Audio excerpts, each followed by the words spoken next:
Okay. Okay. Good evening, everybody. Can you hear me? Is that working? Okay. Good evening, everyone. To the naughty kids in the corner. Thank you very much for joining us here this evening. We are here to engage with a very timely topic.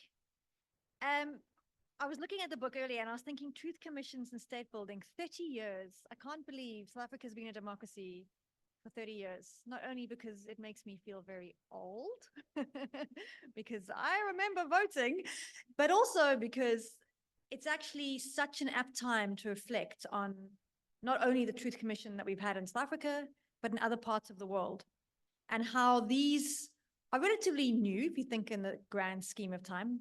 It's not very long that we've been having truth commissions, but how they've actually played such a significant role in thinking through how we protect human rights and what justice means, how you deal with injustice, and how you deal with legacies and histories of injustice. So we're very lucky today to have three people come and talk to us about this amazing book that they've put together.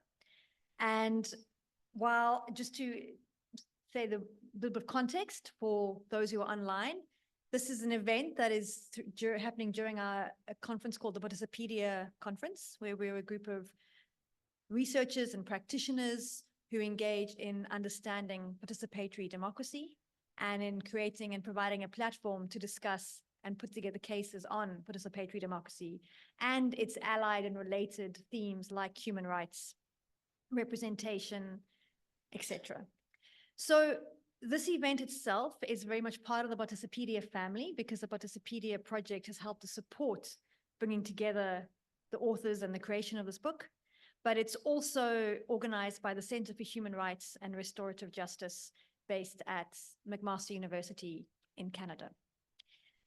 So the colleagues who are going to speak today will say much more about their work and what is in the book. I'm going to introduce you. We have three speakers today. First is Bonny Ibhawoh. Ibhawoh, am I saying that correctly? And well, we call him Dr. Bonny. I hope you don't mind that, Bonny. Bonny said, please don't read out my biography, it's too long. But you know what? It's one of the most impressive biographies I've come across, and I'm going to read it, and I'm going to read it slowly, because this is impressive. Why is it impressive? Not because you wear so many hats. How one person does all these roles is a mystery to me, but because it shows that you have a deep commitment to making things happen, that you're not just here to publish an article and, wave a flag, but you actually get things done. And I think that's what's so important. So Bonny is the Vice Provost of International Affairs at McMaster University. He's also holds a chair. He's obviously a professor, that goes without saying, but he also holds a chair in global human rights at McMaster. He currently serves as the chair of the United Nations Expert Mechanism on the Right to Development in the UN Human Rights Office in Geneva. He's also the founding director of the McMaster Center for Human Rights and Restorative Justice that's hosting this event. He's got 30 years of experience in the human rights sector, in policymaking as a practitioner. He's obviously taught a lot in universities in Africa, Europe, the United States, and Canada. He coordinates the Confronting Atrocity Project, a transnational study of post-conflict truth and reconciliation processes. And then, of course, dear to us, he is the director of Participedia, the project director, which, as we know, is a global network looking at public participation. He's authored several books on human rights, transnational justice, and international development. And he serves on the board of several international human rights and development organizations, including Academics Without Borders, Inclusive Development International, and he's a fellow of the Royal Society of Canada. And sometime in between that, I assume you sleep and eat too. So thank you very much, Bonny, for bringing us this wonderful book, and we look forward to hearing from you.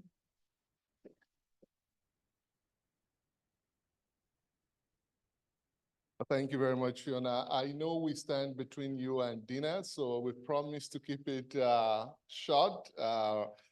Thank you so much. I'm delighted. I mean, when Fiona reels out the things I do, I always remind people I do it because I'm able to do it because I have the privilege of working with such amazing people who are committed to this work. So I'll just say something briefly about this project. how it intersects with Participedia. And I'll start with a story because the book came out of a story. And it started with a group of us working in the field of human rights, trying to use traditional deliberative democracy tools in a post-conflict society, Liberia. So we're trying to gauge public participation, get people involved on climate justice issues right after the civil war in Liberia as part of our Confronting Atrocity series. So how do you do a deliberative mini public session in a country where only a few months ago, the people you want to talk to each other were killing themselves? How do you even get that conversation going?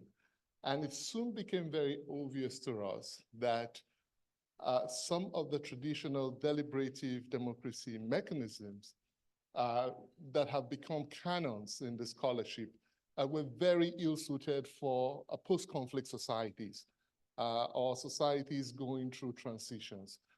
In societies going through transitions, in societies where the state has essentially collapsed, where there is political, social, and economic fragility, some of the things we take for granted when we talk about deliberative democracy just don't work, just don't arise. And so what we set out to do in this book was to bring together two fields that traditionally do not speak to each other. So the metaphor we had earlier today of Cape Town being a place where two oceans meet, but somehow never really converge, is apt for how we tried to approach these issues. So here we were trying to bring the field of transitional justice, which is the field that I traditionally work in, international human rights with specific relations to truth and reconciliation studies, with the field of deliberative democracy. And that is how essentially this book emerged. It's a collected volume, and it came out of a conference that was organized. But the idea here was to think about Truth Commission as state-building tools.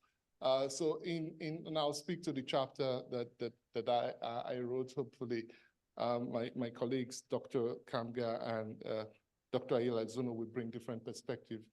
So we make two basic arguments in the chapter that I contribute to this volume. The first one is we attempt to frame commissions.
very often truth commissions are assessed either as transitional justice mechanisms, and they're measured against the mandate of bringing justice to victims, providing reparations, finding the truth about the human rights violations, but never in the context of state building. In fact, where truth commissions serve the function of state building, they are assumed to have failed or undermined their very essence. So for those who follow the South African Truth and Reconciliation Commission process, one of the big critique was that it was dragooned into state building by the ruling ANC, supposed to have focused on victims' justice, reparations, and finding the truth about the human rights violations. Rather, it became an instrument of state building and state legitimization. So, and that's a very valid criticism. So, but the argument we make is that thinking about truth commissions as state building should be one of the indices for measuring their successes and failures. Because whether explicitly stated or not, the ultimate goal of a truth commission is to repair fractured societal relationships. And so we try to theorize a methodology for assessing the functioning of truth commissions as state building. And then finally, we are thinking about, I talk about bringing two worlds together. And one of the hopes is that each of these worlds can learn from the other. So right now, one of the things that we're thinking through, which is also evident in this book, the chapters of this book, what can deliberative democracy learn from Truth Commission studies? And what can Truth Commission studies learn from the field of deliberative democracy? And one of the examples we give is that some of the elements of truth commissions that we now associate with successful truth commissions, such as statement taking, public hearings, and many others, can in fact be tools that we can bring into the deliberative democracy toolbox. The other one that we talked about recently was even psychosocial support. We just had a conversation with colleagues at the European Parliament who are thinking about transitional justice in the context of Kosovo, Serbia, and the region following the conflict in that region. And one of the conversations we had was, well, given the fraught political situation in that region of the world, maybe deliberative democracy tools have something to learn from Truth Commission studies in terms of how deliberation is happening in those spaces. And the suggestion here is that in the merging of both worlds, you can draw on established Truth Commission's methodology in deliberative process. I don't know how well we succeed ultimately in trying to merge these two worlds in this book, but it is an attempt. And I invite those who read this book, who engage in this book, to think about it as an experiment, an unfinished business in the continued attempt to find methodologies that serves the ultimate goal of inclusive politics, social justice, and a democracy that works for all. Thank you.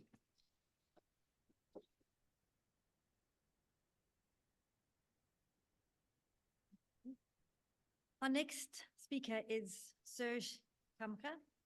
He is the full professor of human rights law and the dean of the Faculty of Law at the University of the Free State, which is in South Africa, for those of you not from here. He is currently also the vice president of the African Network on Constitutional Lawyers for the Central Africa region. He's a member of the executive committee of the International Association of Constitutional Lawyers. And his research over the years demonstrates a sustained commitment to advancing knowledge about human rights in Africa, especially on the right to development in the African human rights system, human rights from cross-cultural perspectives, and disability rights. His research includes illicit financial flows and their impact on human rights in Africa. He is the author, editor, co-editor of 11 books and 73 articles and book chapters. Again, where do you find the time? So Prof. Kamga has received several research grants and awards, and recently in 2021 was awarded the prestigious Ali Masri Award for Scholarship and Research Excellence. So thank you for joining us this evening.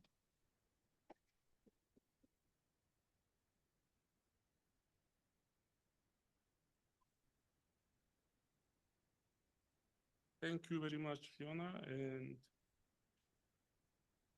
I want to say a very, I will say, good evening to everyone. And I would like, first of all, to thank Bonny and his team for the invitation.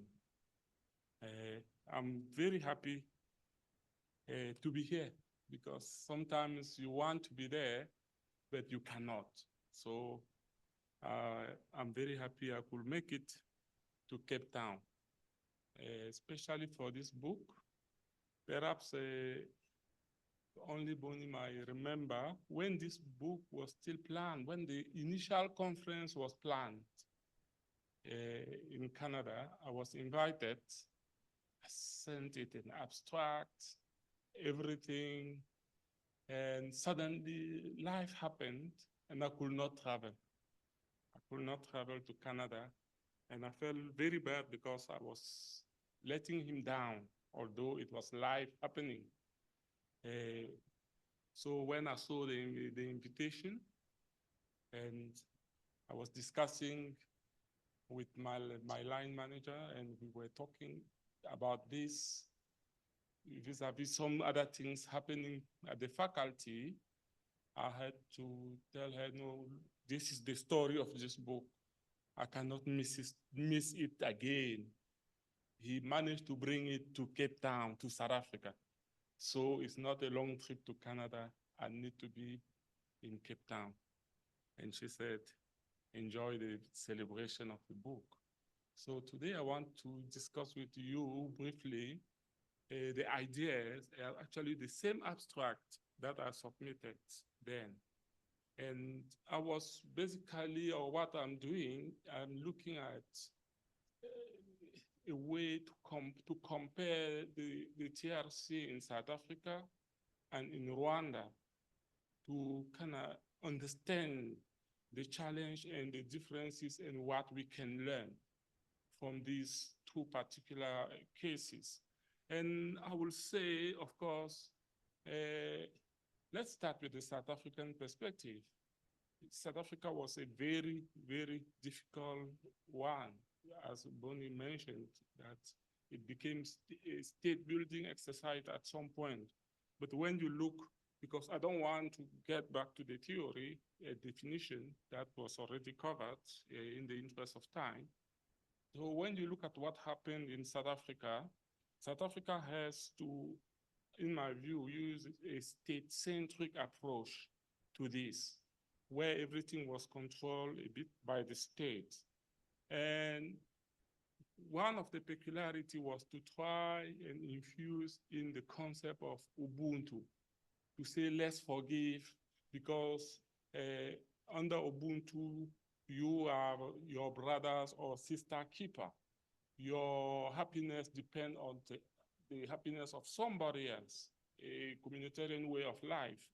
So South Africa tried to push Ubuntu in front, to push the concept of rainbow nation, where we are together in this rainbow nation. But for Ubuntu to be understood, it doesn't apply to everyone. A person who is not socialized to understand Ubuntu. And South Africa, again, is one of the most diverse countries in the world, where you have people from various races, cultures, and backgrounds. Ubuntu comes from the Nguni language, and you will see it also in Zulu, but what does it mean to a white person who does not know about the theory of Ubuntu? it will be theorized and made as if everyone understood, but you will realize that it wasn't the same for everyone when you could see the resistance for some about the discourse of transformation, because some people believe about themselves and only themselves, not communities. So when you bring Ubuntu as a concept of that nature, people will not agree. For instance, in South Africa, you will see the challenge where former President Thabo Mbeki he did not agree that ANC members could be held responsible or accountable in front of the TRC. And you have the Azapo case, where in Azapo versus South Africa, the organization Azapo said, no, you cannot say that people who are found guilty in TRC, during the TRC, you cannot now say they are not liable before the law. Of course, the court rejected that in applying Ubuntu. You could see the resistance, the challenge in convincing many about the togetherness. In South Africa, until today, when you hear politicians say, our people, it means anything. Our people, it's contextualized. When you go, you want to speak to the Black people because you are Black, you say our people. Now, when you go to this particular community, it doesn't mean the same to an Indian. And when you say, how inclusive are you? So such concept has been used and to also show that our people does not regroup, does not contain everyone. And the difference now with what happened in Rwanda is that in Rwanda, you could have people believing in their traditional justice system. Everyone knew about the gacaca before the genocide. Everyone knew that we could rely on traditional justice mechanism to hold each other accountable. And that's why it was more, not only horizontal, but also vertical, because the state drove the process, but the community as well came on board. And this is to say, Bonny, you problematize it so well. This is to say, TRC, you cannot just say, call this democratic innovation, because it has to take into consideration local context. It should consider the setting. What happened in South Africa may not succeed in other places or in Kosovo, depending on the diversity of the people on the ground, the diversity of their culture. But having criticized what happened in South Africa, South Africa actually came up with a model that was, even though infusing state building, it became the miracle of our time to have a peaceful transition in this country. But there was therefore a problem. Do we trade social justice for peace and reconciliation? And even today in South Africa, the discussion about race become a problem. It's everywhere. And I will give you an example where in the past there was this very famous journalist, John Robbie, who said, for those who used to listen to 702, those from South Africa, he said, today, we should not discuss about race on the radio. Let's discuss something else. And the first caller who said, but what about the race of the person who is speaking? You see, this is to say that it's a difficult question. And we say, while we recognize that the South African model was good to secure peace, having the fantastic constitution that we have, because of course, even that one is contested. The beauty of the constitution is contested. But well, for those who work with law in terms of legal canon of constitutionalism, we praise the South African Constitution. But many other people will go to the point that they will say, no, it's too neoliberal, it doesn't help us. So this is still the conversation that started way back during the Truth and Reconciliation Commission. And that's why many people, for those who are familiar with the South African landscape, so many people believe that Mandela, he was a sellout because he chose that peaceful approach instead of fighting to get everything back, including economic freedom. Of course, I don't believe in that. I don't believe in that theory, but that theory exists. And in fact, I stand against that theory because at the time, in my view, that was what needed to be done to compromise. You give away some of what you want to get other things. But people like Mandane will say to you, no, the reconciliation in South Africa did not bring social justice. Therefore, many things should be done afresh. But I also differ from that by saying we learn from examples, from what happened somewhere else, and trying to move forward. But the lesson here, we cannot ignore the local realities, which South Africa did not have. South Africa is so diverse that you can't sit and say, if you say this is a South African culture, perhaps you are talking about the wine that everyone will recognize when it's at the table. But there is no homogeneous culture in South Africa. Even if you look at food, at everything. So, and that's why it was perhaps a good thing to try and use Ubuntu and infuse it in the constitution or in the jurisprudence of the court, as we've seen in the country. But perhaps the take home for me here will be simply to say we should never be doing a democratic innovation as one size fits all without taking into consideration local realities. Thank you.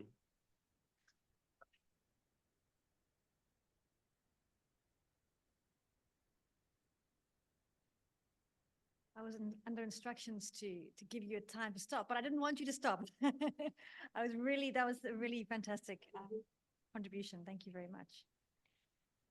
Our third speaker today is Jasper Ayelazuno. Am I saying that correctly, I hope? Ayelazuno? Thank you. Prof. Jasper is another one with an esteemed biography, an associate professor of political science. Political science. We were debating here the difference between law and political science in the work we do. At the University for Development Studies in Ghana.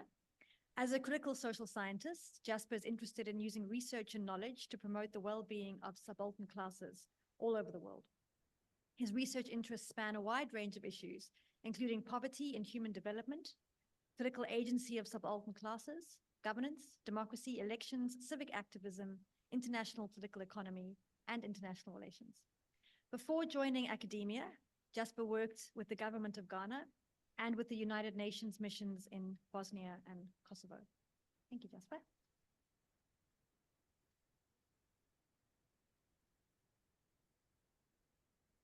Thank you very much, and good evening to you all. I think after the two influential scholars have spoken, I don't know whether I need to say anything more, but I've been asked to do that, so I'll just try to my best, see whether I can follow their footsteps. Yeah, my remarks today will focus on the legacy of the Ghana National Reconciliation Commission, which I worked for in 2002. But then I didn't even know that I will one day join the academy, let alone to write a book on TRCs. So I'm looking to examine the legacy of this commission that I worked for as a statement taker and investigator, and especially from the background of the passion and the euphoria that accompanied the establishment of this Truth Commission in Ghana. But then it was with such passion that we at the commission worked to promote peace and stability and reconciliation in Ghana. These were lofty ideas that most Ghanaians bought into. So we tackled this job with a lot of interest. So I'm trying to look at it from that perspective, and as somebody who has also worked with the UN in Kosovo and Bosnia, knowing what it is like when there's conflict and the egregious human rights abuses that are witnessed in Bosnia and Kosovo. Thank God they are trying to, establish a TRC to look at that. So I'm really somebody who is committed to TRCs, both as a practitioner and now a scholar. So the question then is, what is the legacy of the Ghana National Reconciliation Commission after about 20 years since its establishment? And on this, I want to draw on two main insights of the book. One of them being that truth commissions are not events that begin and end, let's say, with the establishment of the TRC, the hearing process, and possibly payment of compensations, and then it ends there. As illustrated in the book, especially Abena Asari's chapter, truth commissions are supposed to be work that should be sustained if they are supposed to accomplish their goal as reconciliation and transitional justice. They are supposed to be memory archives, and for that matter, should continue to remind citizens of their, very terrible past in terms of whether it's conflict or it's human rights abuses by an autocratic regime. Another insight from the book is that this book does not present a simplistic picture of truth commissions being flawless, seamless as state building tools. The book actually presents a picture of truth commissions fraught with contradictions, challenges, conflict. In fact, the consequences, the results or the impact are somehow ambivalent. So it is these two insights that are used to examine the Ghana National Reconciliation Commission, which I worked for. And on that, I would say the legacy of the Ghana Reconciliation Commission is not good. It is because 20 years after the work of the Reconciliation Commission, we have a situation where we are facing similar human rights abuses under democratic governance in Ghana, evoking the specter of what is globally known as the reversal of democracy across the world, or the backsliding of democracy. So we are looking at situations where we're talking about never again. I remember I used to, go on a public campaign, talking to school kids, going to government agencies to talk to, workers, and everybody. The song was that never again should we witness these egregious human rights abuses. By the way, the background is that despite the fact that Ghana is now considered as a model of democracy in its liberal version, I always want to draw a distinction between democracy in its participatory and radical version as against democracy as in its liberal version. So before this model liberal democracy in Ghana, it witnessed coups and counter coups between the 1960s till the 1980s, and then the 1990s, and then we witnessed a transition to democracy. So during these coups and counter coups, there were really very horrible human rights abuses involving the disappearances of people, killings, seizure of properties, sexual abuse of women, and many human rights cases or abuses. So the National Reconciliation Commission was supposed to address this and to ensure that this never happens again as a way of, as the book is trying to illustrate, state building, and in this case, democratic state building. Fast forward to after 20 years, and then we are witnessing the same similar human rights abuses. There's no time to go into details of these human rights abuses, but some of them that come to mind, and mostly related to elections in Ghana, about 5 people were shot by soldiers in Ghana in the 2020 elections that saw the re-election of the present government. And this, the chapter on Ghana by Ami and Alidu documents all these cases, the failures of the Ghana National Reconciliation Commission. There's another instance where a by-election, Ayelazuno, they call it, where just a by-election for one parliamentary seat led to the shooting and maiming of about 6 people. And that was 2019. As I was coming, about 3 days ago, there was a case just about the registration and verification of voters. There was an instance in which a young man was stabbed to death. Perhaps he's not dead, but Alain, he was in a critical condition. And many more such killings. I mean, there was a case in the CHRRJ, those who know Ghana, that is in the Bronga-Hafu region, where soldiers went, I mean, in the first place for soldiers to be asked to go and probably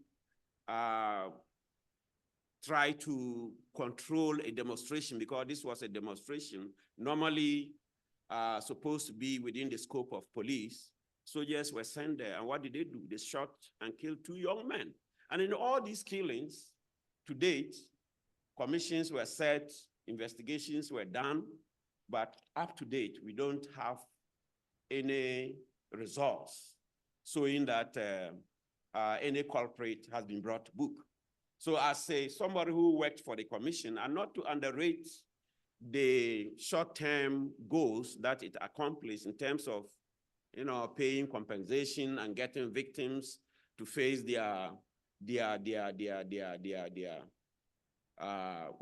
those who perpetrated those violence against them. That was very important. And as somebody who was doing this investigation and then statement taking, I saw that this gave them some kind of catharsis effect where they now at least came to a closure. So some of those ones cannot be, underrated, but as a long-term, process or tool for building a stable, democratic Ghanaian state, as the chapter on Ghana by Ami and Alidu indicates, that has not happened, and it's unlikely it will happen. And as I stand here, I fear what will happen in the 2020 elections because of the zero-sum competition between the 2 main parties, and because of party vigilantes, which are banned but still exist in Ghana. So these are some of the re-emergence or the resurgence of the very acts of human rights abuses that I and my colleagues at the National Reconciliation worked to probably help in bringing reconciliation and peace and stability in Ghana, hoping that they will not re-emerge again, or nobody would do that, because the song was never again and never again, and here we are. It has returned with vengeance, and I fear the 2020 elections, many more brutalities will happen. So I'm not saying this to underrate the fact that TRCs are very important as deliberative form of democracy, but just to point out that this is not a smooth process as such, and this book doesn't try to show that these are, flawless and seamless processes.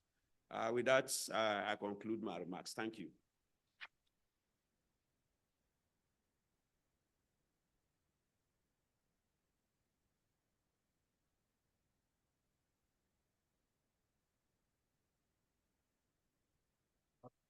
Thanks so much. Just before Fiona comes in, we have some books here we brought. We intend to give them out to civil society organizations. I know there are a number of civil society organizations here, so if you could just indicate if you represent the civil society organizations, we're happy to give you a copy for your library, your library, and if you know of any local civil society organization that can benefit from the insights that these books provide, please let Melike know, and we'll be happy to give to you a copy.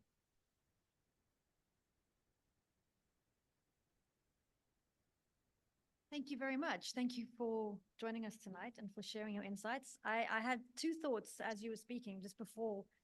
I'm not going to stop you from getting your dinner in a moment. The one was that it's interesting to hear that how important TRCs are, and yet they're not enough. Necessary, but not enough. That phrase came to my mind, and how we've got to think about both the intended and unintended consequences. So thank you for sharing that. But also you used the phrase, Jasper, memory archives. And obviously TRCs are memory archives, but so is your book. And I think that's what we sometimes may forget. What we do in academia and our research is create and build up and keep these memory archives. So it's important work. So thank you everyone for joining us dinner tonight. Thank you to those who are online for listening and being patient. And we do wish you were with us in the room. And yeah, please do go now and help yourself. Dinner is served. Thank you.